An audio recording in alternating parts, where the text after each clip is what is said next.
Sir నమస్తే sir, మీ పేరు? సతీష్ అండి. సతీష్ గారు, మన నర్సరీ గురించి ఒకసారి చెప్పండి, ఏమేమి ఉంటాయి ఇక్కడ? మా దగ్గర పూల మొక్కలు ఉంటాయండి, పళ్ళు మొక్కలు ఉంటాయండి, అలాగే ఇండోర్ మొక్కలు కూడా ఉంటాయండి. ఓకే, కొంతమంది ఆఫీస్లో పెట్టుకుంటారు కదా సార్ ఆక్సిజన్ కోసము, అలాంటివి కూడా ఉన్నాయా? ఆ రకాలు ఎక్కువ ఉంటాయండి, ఇవన్నీ ఆక్సిజన్ మొక్కలు అండి. ఆహా, ఓకే. కుండీలు ఉంటాయండి, కుండీలు ఉంటాయండి, ప్లాస్టిక్ కుండీలు ఉంటాయి. సీడ్స్ విత్తనాలు కూడా ఉంటాయి. విత్తనాలు పేరు 10 రూపాయలు అండి. అన్ని రకాల ఆకుకూరలు, కాయగూరలు, అన్ని రకాల విత్తనాలు కూడా ఉంటాయండి. ప్యాకెట్ ఎంత పడుతుంది సార్? ప్యాకెట్ 10 రూపాయలు అండి. 10 రూపాయలు, చాలా రీజనబుల్ ప్రైసెస్ అండి. చెప్పండి మరి అడ్రస్ ఎక్కడిది?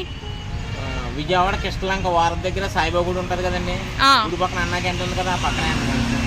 ఓకే, గోదావరి నర్సరీ అండి. గోదావరి నర్సరీ. మీది కూడా గోదావరిగా? అది గోదావరి అండి మాది. అదే రాజమండ్రి దగ్గర కడియం అండి మాది. కడియం దగ్గర నుంచి ఇక్కడ పెట్టుకున్నారా? మంచిది సార్, అలాగే థ్యాంక్ యూ. ఓకే అండి.